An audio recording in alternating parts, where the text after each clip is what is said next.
To the moon and back. China sending a robotic spacecraft to the moon. The idea is to collect lunar samples and bring them back down to Earth, to be the third country to accomplish the feat after the United States and the Soviet Union years ago. In fact, the last attempt was made more than 40 years ago. Let's bring in the theoretical physicist, Michio Kaku, to break down the significance of this. Good to see you again, sir. You know, if you don't go to the moon for 40 years and people say, well, maybe there is no significance, maybe it's not important, what do you say? Well, first of all, let me congratulate the Chinese. They are following the United States step by step. And as you pointed out, they're still 30, 40 years behind the United States, but they're leapfrogging into the future by taking shortcuts. They're squeezing their program as they follow the West. They have a probe reaching Mars in a few months, and instead of having an orbiter, then a lander, and then a rover, it's a 3-in-1 mission. One mission with an orbiter, a lander, and a rover to explore Mars. And so the Chinese are methodically following the West, but they're taking shortcuts along the way. Right. So we don't have to worry about an old school space race like we had with the U.S. and the Soviet Union years ago. The Chinese can't keep up, is your point. Well, yes, but we do have to worry about the arms race on the planet Earth. Reaching the moon has minimal military value. It takes 3 days to go to the moon. A war on the Earth, a space war, would be fought in a matter of hours, not days. However, we do have to worry in the sense that hypersonic drones are the next weapons of choice by the superpowers.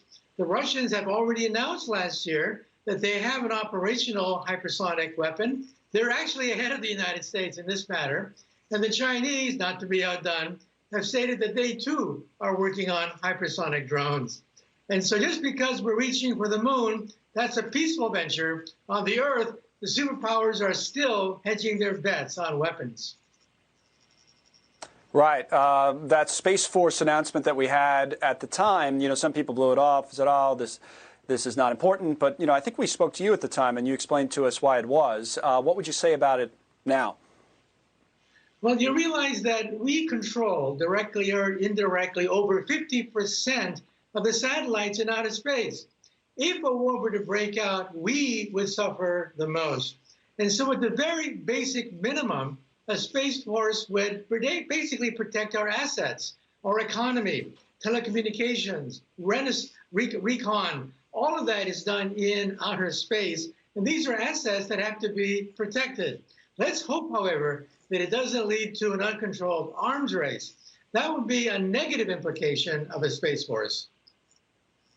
No doubt it would be very negative. You know, to bring it back to something I think people kind of identify with on a personal level, what do you make of all of these private citizens, Elon Musk and others, that want to go to Mars? And that's kind of a life's goal of theirs, it seems. I mean, is that going to happen? And you want to go yourself at some point? I mean, what do you make of all this? Well, we need a vision for exploration. The previous vision was beat the Russians, beat the Russians. Well, we beat the Russians, and then we sort of lost that vision. And now billionaires are coming in with their own vision. For Elon Musk is to create a multi-planet species, because the dinosaurs did not have a space program. And that's why the dinosaurs are not here today. For the richest man in the world, the head of Amazon, Mr. Bezos, he wants to create the Earth as a jewel, a celestial park with all the heavy industry and polluting done in outer space. So he too has a vision of the Earth as a celestial park.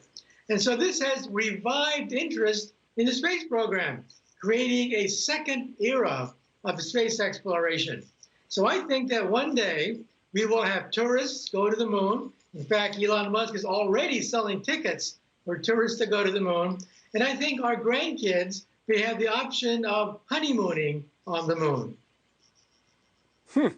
Honeymooning on the moon. Very good. I see what you did there, Michio Kaku. See, he'll be here all week, by the way. Thank you, sir. It's great to see you again. The great Michio Kaku there on space exploration and a whole lot more.